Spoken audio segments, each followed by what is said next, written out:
வணக்கம் பசங்களா. இந்த வீடியோல ஒன் பீஸ் எபிசோட் 1142 ரிவ்யூ தாங்க பார்க்க போறோம். ஸோ வாங்க ரிவ்யூ பண்ணலாம்.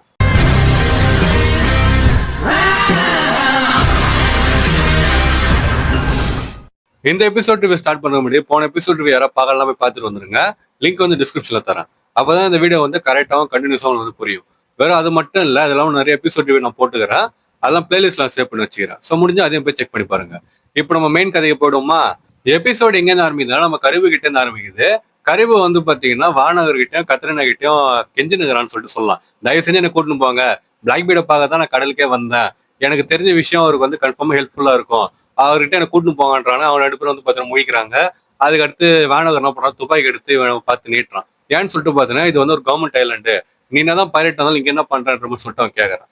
அப்ப கரிபு வந்து பாத்தீங்கன்னா மறுபடியும் என்ன வந்து கூட்டின்னு போங்க, நான் வந்து எதுவும் அவருக்கு கெடுதல் பண்ண மாட்டேன். அண்ட் வானவர் வார்த்தை வர சொல்லுவான். அவரை கொல்றதுக்கு நிறைய அசாசின் சுத்தினுக்கிறாங்கன்னு சொல்லிட்டு சொல்லியிருப்பான். நான் அந்த மாதிரிலாம் கிடையாது, நான் வந்து வேற. சப்போஸ் என்ன நீங்க கொண்டுட்டீங்க அப்படின்னா உங்க ரெண்டு பேரையும் பிளாக் பீட் வந்து கொண்டுருவாருன்னு சொல்லிட்டு அவன் சொல்லுவான். உடனே இவனுக்கு வந்து பாத்தீங்கன்னா அப்படியா பாப்பான்னு சொல்லிட்டு வானவர் வந்து கண்ணு சுடுறதுக்காக போவான். அப்ப இவன் வந்து பாத்தீங்கன்னா இருங்க தயவு செஞ்சு என்ன சுற்றாதீங்க, எனக்கு தெரிஞ்ச விஷயம் நான் வந்து அதை சொன்னேன் அப்படின்னா இந்த ஒட்டுமொத்த உலகமே ஷேக் ஆகுன்ற மாதிரி சொல்லிட்டு நம்ம கரிபு வந்து சொல்லுவான். அப்ப இவங்க வந்து என்னடா இவன் வந்து சொல்றானேன்னு சொல்லிட்டு பாத்துனுக்குறாங்க. அப்ப கரிபு வந்து மனசுக்குள்ள நினைச்சுப்பான். சோ அவனுக்கு தெரிஞ்ச விஷயம் என்னதுன்னா, ஒண்ணு நம்ம ஷிராவஷி அவதான் பொசைடன் சொல்லிட்டு அவனுக்கு தெரியும். எப்பனா ஃபிஷ்மேன் ஐலாண்ட் ஆர்க்கப்பயே அவனுக்கு தெரிஞ்சிருச்சு. அடுத்து ரெண்டாவது வந்து வானம் இருக்குல்ல, வானோக்கு கீழே புளூட்டான் இருக்கிறது அவனுக்கு வந்து விஷயம் தெரிஞ்சிருக்கும். சோ இந்த ரெண்டு விஷயத்தையும் பிளாக் பீட் அவன் சொல்ல போற மாதிரி அவன் வந்து பாத்தீங்கன்னா மனசுக்குள்ள நினைச்சுன்னு இதை நான் சொன்னேன் அப்படின்னா கன்ஃபார்மா பிரச்சனை வரும்ன்ற மாதிரி சொல்லிட்டு அவன் வந்து அவங்கள பார்த்துட்டு என்ன கூட்டின்னு போங்க தயவு செஞ்சுன்னு சொல்லிட்டு சொல்றான்.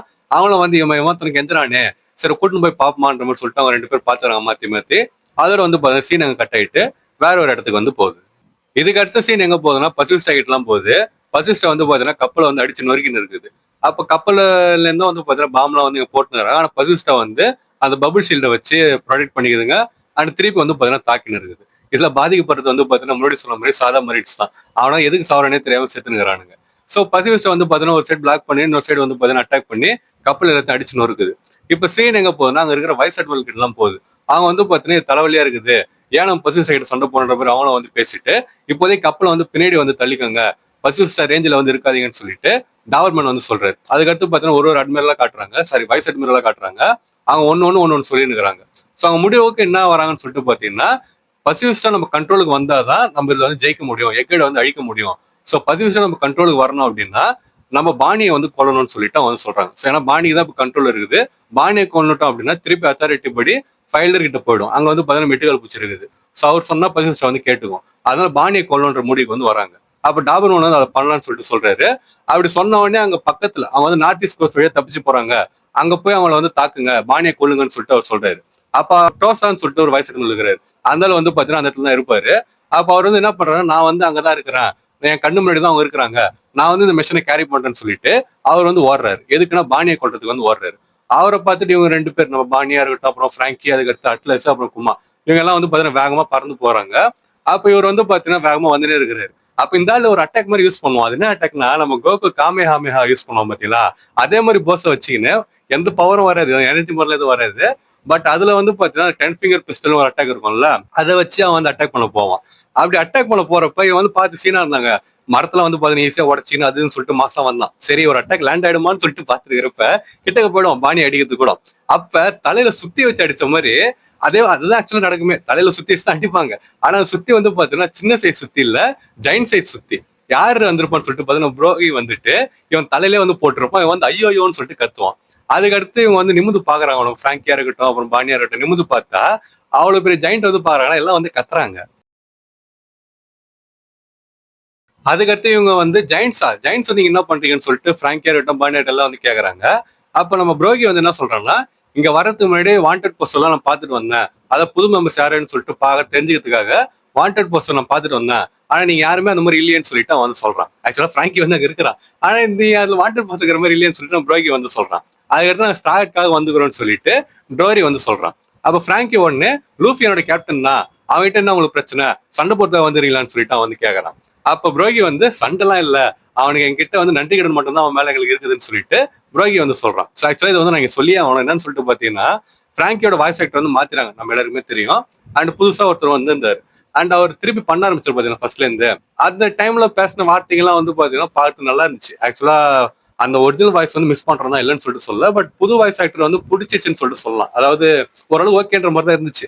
ஆனா இந்த எபிசோட் பார்த்ததுக்கு அப்புறமா என்ன கர்மடாதுன்ற மாதிரி தான் எனக்கு வந்து இருந்துச்சு. ஏன்னு சொல்லிட்டு பாத்தீங்கன்னா, ஒண்ணு அந்த வாய்ஸ் ஒரு பண்றது எல்லாமே ஓகே தான். ஆனா நம்ம இத்தனை எபிசோட ஒண்ணு பார்த்துன்னு வந்துட்டோம். திடீர்னு மாத்தணும்னா ஏத்துக்க முடியலன்னு சொல்லிட்டு சொல்லலாம்.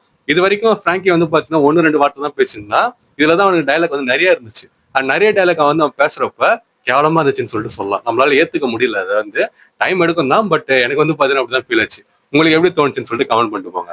அப்ப பாணி அதுக்கடுத்து அவங்க கிட்ட போயிட்டு லூஃபி, சாஞ்சி, வெகப்பங்கெல்லாம் ஐலாண்டோட மிடில் இருக்கிறாங்க, அவங்களுக்கு உதவி பண்றீங்களான்னு சொல்லிட்டு அவ கேட்கலாம். அது புரோகி வந்து அந்த பேர்லாம் கேட்டு ரொம்ப நாள் ஆச்சு, கண்டிப்பா நாங்க பண்றோன்ற மாதிரி சொல்லிட்டு மீதி ஜெயின்ஸ் இருக்கிறாங்கல்ல அவங்க கிட்ட எங்களை பத்திரமா கூட்டின்னு கப்பலுக்கு போங்க, நாங்க போய் கூட்டின்னு வரோன்ற மாதிரி சொல்லிட்டு அவங்க சொல்றாங்க. அண்ட் அதே மாதிரி நம்ம பாணி வெகப்பங்கன்னு சொல்லிட்டு சொல்லியிருப்போம்ல, வெகப்பங் பேரை கேட்டோடனே டோரி வந்து இந்த பேரை தானே ஸ்காலர் சொன்னான்னு சொல்லிட்டு அவன் சொல்றான். புரோகி வந்து பாத்தீங்கன்னா ஆமான்னு சொல்லிட்டு சொல்றான். சோ இதுக்கு அடுத்து 2 டீமா மறுபடியும் பிரிகிறாங்க. ஒரு 2 பேர் பிராங்கி, பாணி எல்லாம் கூட்டின்னு கப்பலுக்கு போறாங்க. மீதி பேர் நம்ம டோரி, புரோகி அப்புறம் மத்த ஜெயின்ஸ் எல்லாம் ஐலாண்டுக்கு உள்ள வந்து போறாங்க, சென்டருக்கு நம்ம லூஃபியை வந்து மீட் பண்றதுக்கு, அவங்களை கூட்டின்னு வர்றதுக்காக. சோ இதுக்கு அடுத்து டோசாவோட லைன் கட் ஆயிடுச்சுன்னு சொல்லிட்டு மத்த வயசு எல்லாம் வந்து நோட் பண்றாங்க. அப்ப அவர் எது ஆயிடுச்சுன்னு சொல்லிட்டு வந்து தெரிஞ்சுக்கிறாங்க. அப்ப ப்ளூ கிராஸ் வந்து என்ன பண்றாங்கன்னா, நான் வந்து கடல் வழியா போறேன்ற மாதிரி சொல்லிட்டு சோ சீபெஸ்ட் வெப்பனை வந்து எடுத்துக்கின்னு அவ வந்து பாத்தீங்கன்னா கடல்ல போறான். அப்புறம் டாலக்கா வந்து என்ன பண்றான், அவளும் வந்து அதை போய் ஏறிக்கிறா. அப்ப ப்ளூ கிராஸ் வந்து என்ன கேக்குறான்னா, ஜெயின்ஸோட ஸ்ட்ரென்த் வேற லெவல்ல இருக்கும், நீ அவன் கூட சண்டை போட்டுக்கிறேன்ற மாதிரி சொல்லிட்டு அவ வந்து கேட்கறான். அப்ப டாலக்கா என்ன சொல்றான்னா, 20 வருஷத்துக்கு முன்னாடி என்னோட சுப்பீரியர் வந்து ஒரு ஜெயிண்ட் தான் சொல்லிட்டு அவ சொல்றான். அப்ப அது ப்ளூ கிராஸ் வந்து 20 வருஷத்துக்கு முன்னாடியா, ஓ சாலை பத்தி சொல்றியா, அவன் ஸ்ட்ராங்கான ஜெயிண்ட் தான் சொல்லிட்டு நம்ம ப்ளூ கிராஸும் சொல்றான். சோ இதுக்கு அடுத்த சீன் வந்து ஐலாண்டோட சென்டருக்கு போகுது. அங்க நம்ம எட்டிகல் பூச்சி வந்து இருக்குது. சோ எட்டிகல் பூச்சி வந்து இப்போ வரைக்கும் ஒரு மாதிரி இருந்தாரு பாத்தீங்களா, இப்ப அந்த மாதிரி இல்ல, வேற ஒரு டிரான்ஸ்ஃபர்மேஷன் மாதிரி ஆகுறாரு. அது வந்து பார்த்து பைத்தியக்கார மாதிரி இருக்கிறான்னு சொல்லிட்டு சொல்லலாம். அதாவது சீனா இருந்தா அனிமேஷன் பத்தி நான் சொல்லலாம், பாக்குறதுக்கு நான் சொல்றேன். அண்ட் அந்த டிரான்ஸ்ஃபர்மேஷன் மாதிரி பாக்குறப்ப எட்டிகல் பூச்சி தான், பட் அந்த மூஞ்சி இருக்குது பாத்தீங்களா, அது வந்து பால் மாடு மாதிரி இருந்துச்சு. எனக்கு ஏன்னு சொல்லிட்டு தெரியல, அப்படிதான் எனக்கு வந்து ஃபீல் ஆச்சு. சோ ஒரு டிரான்ஸ்ஃபர்மேஷன் மாதிரி ஆவறான். அவன் ஆயிட்டு அவன் தள்ளி தானே இருந்தான், ஏன்னா லூஃபி வந்து அடிச்சு துரத்திட்டு இருப்பான். சோ திருப்பி வந்து பாத்தீங்கன்னா எந்த இடத்துல பறந்து போனானோ அந்த இடத்துக்கு அவன் வந்து வரான். அப்ப வெகப்பங்க நவர முடியலையா, சாஞ்சி வந்து அவன் பேசினுக்கிறான், லூஃபி வந்து அங்கதான் இருக்கிறான். சோ அதுக்கு அடுத்து எட்டுகால் பூச்சி வந்து அங்க வருது. வந்ததுக்கு அப்புறமா இவங்க வந்து அட்டாக் பண்றதுக்கு முயற்சி பண்ணுது. அதாவது இது ஃபுல்லாவே வந்து அவன் எப்படி இருப்பான்னு சொல்லிட்டு பாத்தீங்கன்னா பைத்தியக்கார மாதிரி இருப்பான். எப்படின்னா அந்த பேய் ஓட்ட போற இடத்துல ஒரு மாதிரி பேய் பிடிச்சவங்க எல்லாம் அதே மாதிரிதான் இவனும் வந்து பண்ணிருக்கிறான். இது இன்னொரு ரெஃபரன்ஸ் வந்து நான் சொல்லலாம், ஆனா டபுள் மீனிங்கா இருக்கும். சரிதான், டபுள் மீனிங்லாம் கிடையாது, சிங்கிள் மீனிங் தான். பட் இந்த டாய்லெட் வந்து நம்ம போறோம்னு சொல்லிட்டு வச்சிங்களேன், அப்ப சில ஒரு சத்தம்லாம் வரும் பாத்தீங்களா, அந்த மாதிரிதான் வந்து பண்ணியிருந்தான். இதை காமெடியா எடுத்துக்கோங்க, சீரியஸா எடுத்துக்காதீங்க நான் சொல்றது. சரிங்களா, இதுக்கு அடுத்து என்ன நடக்குதுன்னா, அந்த பைத்தியக்கார எட்டிகால் பூச்சி வந்து சாஞ்சியும் அப்புறம் வெகாபங்கி அட்டாக் பண்ணுது. அப்ப லூஃபி வந்து அதை பார்த்துட்டு என்ன பண்றான்னா, கையை வந்து ஓங்குறான். சரி அட்டாக் பண்ண போறான்னு சொல்லிட்டு பார்த்தா டொம்முன்னு வந்து தட்டுறான். என்னடா சத்தம்னு சொல்லிட்டு பார்த்தா அவன் வந்து கை தட்டி இவன் பைத்தியக்கார மாதிரி தான் இருக்கிறான். சோ இவன் அட்டென்ஷனை வந்து அவன் பக்கம் இழுக்கிறதுக்கு அந்த மாதிரி பண்ணிருப்பான். இப்ப எட்டுகள் பூச்சி லூஃபியை பார்த்துட்டு லூஃபி அட்டாக் பண்றதா போகுது. அந்த கேப்ல சாஞ்சி அப்ப வந்து வெகாபங்கத்துக்கு தப்பிச்சு வர்றான். அதுல திருப்பி வந்து பார்த்தா சாஞ்சி நோக்கி அதை அட்டாக் பண்ணும் போது லூஃபி வந்து முடிஞ்ச அளவுக்கு தடுத்து நிறுகிறான். அந்த டைம்ல குழுக்க வந்து நான் கௌசிக் வந்தான்ற மாதிரி நம்ம கிசார் உள்ள வரான். வந்துட்டு சாஞ்சி எட்டி விடுறான். எட்டி விட்டதுல வெகாபங்க வந்து பாத்தீங்கன்னா பறக்குறாரு. அதுக்கடுத்து ஒரு கீழே விழுந்த உடனே கிசார் வந்து வெகாபங்க கொன்னுடுறான். இது வந்து பாத்தீங்கன்னா ஒரு கஷ்டமான விஷயம்னு சொல்லிட்டு சொல்லலாம் பாக்குறதுக்கு. எனக்கு வந்து வெகாபங்க கொன்னது கஷ்டமா இல்ல, அதாவது ஒரு சரி கஷ்டமா இருக்குதுதான். ஆனா கிசாரோட மனநிலைமையை யோசிக்கிறப்ப அது ரொம்ப கஷ்டமா இருக்குது. எப்படி மரீன் ஃபோர்ட்ல கார்பால எதுவுமே பண்ண முடியலையோ, ஆர்டர் மட்டும் அவர் ஃபாலோ பண்ணியிருந்தாரோ, அதே மாதிரி கார்ப் 2.1 சொல்லிட்டு சொல்லலாம் கிசாருவா, இல்ல செகண்ட் கார்ப்னு சொல்லிட்டு சொல்லலாம். ஏன்னா கிசாருமே வந்து பாத்தீங்கன்னா அவர் கொல்றதுக்கு சுத்தமா இதுவே இல்லை, அவனுக்கு இஷ்டமே கிடையாது. ஆனா ஆர்டர் ஃபாலோ பண்றதுக்காக அவன் பண்றான். அட்லீஸ்ட் கார்பு பண்றது ஒரு இது இருந்துச்சு. ஆனா இவன் ஏன் ஆர்டர் அவ்வளோ ஒரு பாயிண்ட் படி கூட ஒரு சின்ன மிஸ்டேக் கூட பண்ணாம ஏன் ஆர்டர் ஃபாலோ பண்றான்னு சொல்லிட்டு தெரியல கிசார். அவன் பிளாஷ்பேக் மாதிரி அதான் வந்தாதான் நமக்கு தெரியும். சோ கிசார் என்ன பண்றான்னா போயிட்டு வெகாபங்க வந்து கொன்னுடுறான். வெகாபங்க வந்து பாத்தீங்கன்னா அப்படியே ரத்த வெள்ளத்துல கீழே வந்து ஊந்துடுறாரு. சோ கிசார் வந்து பாத்தீங்கன்னா ஷாக்லயே தான் வெகாபங்க கொண்டதில்ல, அவன் வந்து பாத்தீங்கன்னா வேர்த்து ஊத்துது, மூச்சு வந்து வாங்குது. அதுக்கடுத்து நம்ம சாஞ்சி தூக்கின்னு வரதை பார்த்துட்டு திருப்பி வந்து போறான். அப்ப லூஃபி வந்து பாத்துறான் இதெல்லாம், வெகாபங்க வந்து கொன்னதெல்லாம். அப்ப லூஃபி வந்து கடுப்பா வரான்னு சொல்லிட்டு சொல்லலாம். கடுப்பாயிட்டு என்ன பண்றான்னா ஜெயிண்ட் ஃபார்முக்கு வந்து போறான். ஜெயிண்ட் லூஃபியா மாறுறான். மாறிட்டு ஒரு கையில நம்ம கிசாரு வந்து பொம்மையை பிடிச்சிருக்கிற பிடிக்கிறான். இன்னொரு கையில வந்து பாத்தீங்கன்னா சாட்டன் ஒரு 5 எல்டர், அவர் வந்து பாத்தீங்கன்னா இப்ப அவரோட அல்டிமேட் டெவல் ஃபார்ம்ல இருக்கிறாருன்னு சொல்லிட்டு சொல்லலாம். அவரை வந்து பாத்தீங்கன்னா ஒரு கையில வந்து பிடிச்சிட்டு இவங்க 2 பேரும் அசைய முடியல. அதுதாங்க மெயின். பிடிச்சதுக்கு அப்புறமா லூஃபி என்ன சொல்றான்னா, நீ எங்கேயும் போக போறது கிடையாதுன்னு சொல்லிட்டு அவன் சொல்றான். ஆக்சுவலி இது வந்து பாத்தீங்கன்னா அபிஷியல் டிரான்ஸ்லேஷன்ல நீ எங்கேயும் போக போறது கிடையாதுன்னு சொல்லிட்டு அந்த டைலாக் வந்து வரும்னு சொல்லிட்டு வச்சுக்கலாம். பட் அன்அபிஷியலா வந்து என்ன இருக்கும்னு சொல்லிட்டு பாத்தீங்கன்னா, உங்களை நான் எங்கேயும் போக விட மாட்டேன்னு சொல்லிட்டு உங்களுக்கு தெரியலன்ற மாதிரி சொல்லிட்டு லூஃபி சொல்லியிருப்பான். இப்ப நான் 2 இது சொன்னேன் பாத்தீங்களா, இது கேட்கறதுக்கு எது மாசா இருக்குன்னு சொல்லிட்டு யோசிச்சு பாருங்களேன். உங்களை நான் எங்கேயும் போக விட மாட்டேன்னு சொல்லிட்டு உங்களுக்கு தெரியலன்னு சொல்லிட்டு லூஃபி சொல்லியிருப்பான் அன்அபிஷியல்ல. அது கேட்கறதுக்கு ஒரு புல்லரிக்கல. ஏன்னா லூஃபி வந்து யார்கிட்ட சொல்றான்னா, ஒரு அட்மிரல் கிட்ட சொல்றான். அதே மாதிரி ஒரு ஃபைலர் கிட்ட அந்த மாதிரி சொல்றான், உங்களை நான் வந்து எங்கேயும் போக விட மாட்டேன்னு சொல்லிட்டு. பட் இங்க வந்து பாத்தீங்கன்னா அபிஷியல் டிரான்ஸ்லேஷன்ல நீங்க எங்கேயும் போக மாட்டீங்கன்ற மாதிரி சொல்லிட்டு மாத்திட்டாங்க. ரெண்டு கிட்டத்தட்ட ஒரே மீனிங் தான். பட் அந்த சின்ன டிஃபரன்ஸ் வந்து எவ்வளவு பெரிய இம்பாக்ட் வந்து மேக் பண்ணி பாருங்க அந்த டைலாக். அதனாலதான் ரெண்டுத்தையுமே நான் சொன்னேன். இதுக்கடுத்து சாஞ்சி வந்து வெகாப்பங்க தூக்கின்னு ஓடினுங்கிறான். அப்ப வெகாப்பங்க வந்து கண்ணை லைட்டா திறந்து பாக்குறாரு. அப்ப வந்து நம்ம லூஃபி கிசாருவையும் சாட்டனையும் பிடிச்சி வச்சுக்கிறது வந்து பாக்குறாரு. பார்த்துட்டு சிரிக்கிறாரு. அதுக்கடுத்து அவர் வந்து பாத்தீங்கன்னா கண்ணை கொஞ்சம் கொஞ்சமா மூடிடுறாரு. அதோட வந்து பாத்தீங்கன்னா வெகாப்பங்க இறந்துறாரு. இப்ப சீன் வந்து எங்க போகுதுன்னா, ஒரு இடத்துக்கு வந்து போகுது. ஒரு இடம்னே சொல்லிட்டு வச்சுக்கலாம், அது என்ன இடம் சொல்லலாம் தெரியல. ஒரு டிவி வந்து இருக்குது. சோ வெகாப்பங்க இறந்ததுமே அங்க ஒரு மானிட்டர் மாதிரி இருக்குது. அதுல வந்து பாத்தீங்கன்னா அவரோட வைட்டல் வந்து போயிருந்தது, மேல கீழே மேல கீழேன்னு சொல்லிட்டு. இது ஆல்ரெடி வந்து 15 எபிசோட்ல நடுவில் காட்டி இருந்திருப்பாங்க. அண்ட் ஒன்ஸ் அவர் இறந்த உடனே அந்த லைன் வந்து பாத்தீங்கன்னா அப்படியே நீட்டா வந்து போயிடுது. சோ வெகாப்பங்க வந்து இறந்துட்டாரு. இறந்ததுக்கு அப்புறமா பக்கத்துல ஒரு டிவி இருந்துச்சுல்ல, அதுல வந்து ஒரு டெலிகாஸ்ட் ஆரம்பிக்குது. அதுல அவர் வந்து என்ன சொல்றாருன்னா, அட்டென்ஷன் வேர்ல்டுன்னு சொல்லிட்டு சொல்றாரு. உலகமே நான் சொல்றத வந்து கேளு, நான் தான் வந்து வெகாப்பங்கு, இந்த உலகத்தோட ஜீனியஸ் சயின்டிஸ்ட்னு சொல்லிட்டு சொல்றாரு. இப்ப நான் சொல்ல போற விஷயம் உங்களுக்கு ஷாக்கா இருக்கலாம். ஆனா நான் இப்ப சொல்ல போறதுதான் இந்த உலகத்தோட உண்மைன்னு சொல்லிட்டு வெகாப்பங்க வந்து சொல்ல ஆரம்பிக்கிறாரு.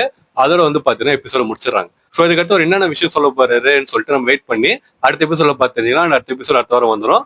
டோய் வந்து எந்த பிரேக் எடுக்கல. சோ இந்த எபிசோட் பார்த்து எப்படி இருந்துச்சு சொல்லிட்டு கமெண்ட் பண்ணிட்டு போங்க. இதுல சில மாசான விஷயமா நடந்துச்சு அண்ட் ஒரு சோகமான விஷயம் நடந்தது. வெகாப்பங்க இருந்தாரு. அண்ட் இது பத்தாததுக்கு ஒரு டெலிகாஸ்ட் வேற ஆரம்பிக்குது. சோ இதெல்லாம் பத்தி என்ன நினைக்கிறீங்கன்னு சொல்லிட்டு மறக்காம கமெண்ட் பண்ணிட்டு போங்க. அப்புறம் உங்க ஃப்ரெண்ட்ஸ் யாரும் ஒன் பீஸ் அனிம் பார்ப்பாங்க, அவங்க வந்து வீடியோ ஷேர் பண்ணிட்டு இந்த எபிசோட் பார்த்தப்ப அவங்களுக்கு வந்து எப்படி ஃபீல் ஆச்சு, ஏன்னா நமக்கு வந்து எப்படி ஃபீல் ஆச்சுன்னு சொல்லிட்டு நமக்கு தெரியும். நம்ம ஃப்ரெண்டு பாக்குறான்னு அவங்க கிட்ட வந்து கேட்கணும்ல எப்படி இருந்துச்சு சொல்லிட்டு. அப்பதானே ஒரு நல்லா இருக்கும்னு சொல்லிட்டு வச்சிங்களா. அதனால வந்து அவங்க கிட்ட கேட்டு பாருங்க. கேட்டு பார்த்துட்டு அவங்க என்ன சொல்றாங்கன்னு சொல்லிட்டு தெரிஞ்சுன்னு அவங்களே வந்து நம்ம வீடியோ வந்து பார்க்க சொல்லுங்க. ஸோ நான் இன்னொரு ஒரு மசாலா வந்து மீட் பண்ற வரைக்கும் டாடா.